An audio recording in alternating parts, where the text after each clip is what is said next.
आप लोग बैठिए। पूरा सोनू जी बैठिए, आप लोग बैठिए, आप लोग बैठिए।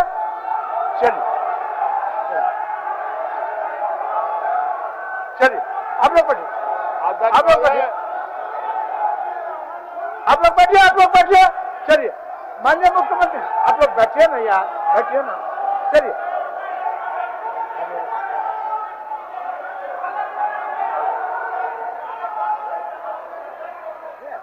अनुज जी, आप समझदार आदमी है, आप समझदार आदमी है।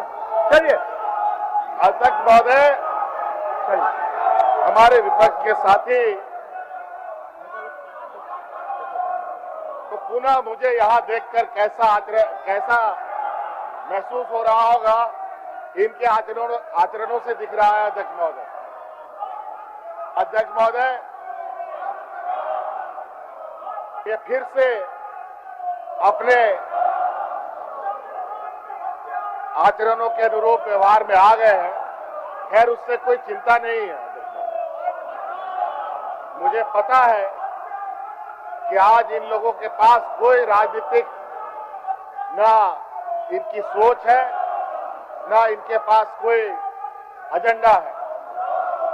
आज धन बल संवैधानिक संस्थाओं के बदौलत आज अपनी राजनीतिक रोटी चमकाने का प्रयास कर रहे हैं। अध्यक्ष महोदय, इसलिए अध्यक्ष महोदय, मैं बहुत ज्यादा कुछ नहीं कहूंगा और जो प्रक्रिया है उस प्रक्रिया को हम पूर्ण करें।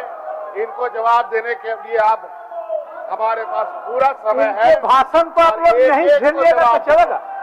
मान्य नेता जितने दिख रहे हैं इनमें से आधे भी आ जाए वापस। अध्यक्ष महोदय, ये बहुत बड़ी बात होगी।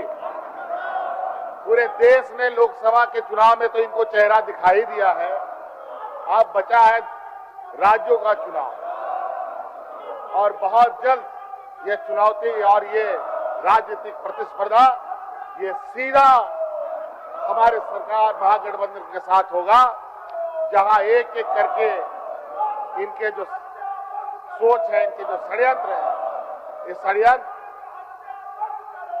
इन्हीं को दफन कर दिया जाएगा।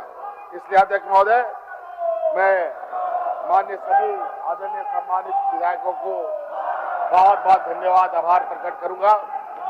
आदरणीय चंपई सोरेन जी का धन्यवाद प्रकट करूंगा कि विगत 5 महीनों में उन्होंने बिल्कुल निर्भीक निडर होकर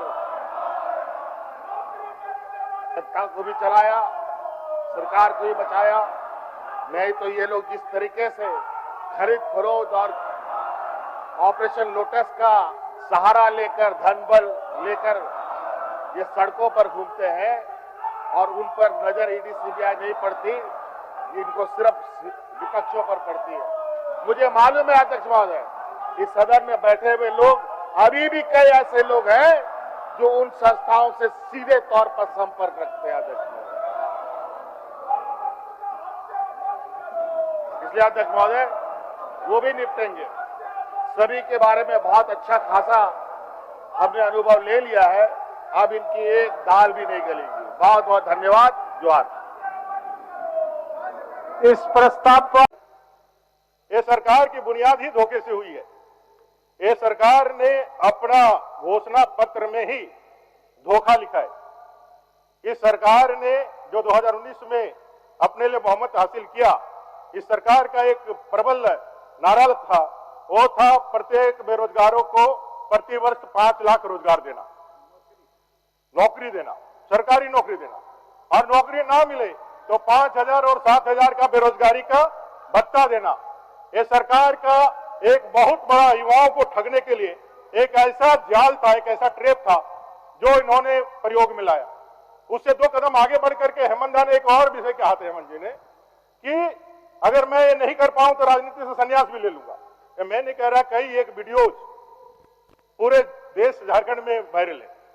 आप वहां कह करके आप सरकार में सत्ता में आए और सत्ता में आने के बाद ये चाहे सहायक पुलिसकर्मी जो अभी यहां तक पहुंचे हुए हैं, आप आ रहे होंगे तो देखे होंगे, इन सहायक पुलिसकर्मियों को भी आपने कहा था कि हम आएंगे तो इनको भी हम प्रमोमेंट करके इनके सैलरी और बाकी डीए टीए सब बढ़ाएंगे। हद तो तब हो गई जब आपके मंत्री और आप लोगों ने ऐसा घोषणा करके माला पहन लिया, मिठाइयां खा ली, और मिठाइयां माला खाने के बाद भी आज जब आप उत्तरार्ध में हैं, आप जाने वाले हैं, तब भी वो वहां बैठ करके अपने उसी मांग के लिए आज भी अपने बाल बच्चे के साथ यहाँ ठग करके यहाँ पहुंचे हुए। तो मैंने कहा कि ये सरकार ठग करके ही सरकार सत्ता में आई है, और ठग करके ही इन्होंने 5 साल ये सत्ता चलाई है। जब जब युवाओं का आक्रोश बढ़ा, जब जब महिलाओं का आक्रोश बढ़ा, फिर कोई ठगने की नई स्कीम लेकर के आप चले। आप कहें कि भाई इस बार हम आएंगे तो 1 लाख रुपए 1 जुलाई को दे देंगे, खटाखट 8,500 रुपया दे देंगे, ऐसा कहकर के आपने चुनाव में जाने का वायदा किया, और चुनाव में गए, 1 जुलाई भी पार हो गई, किसी को 1 पैसा नहीं मिला। अभी आप कह रहे हैं 1 लाख दे करके भाई इतना देंगे।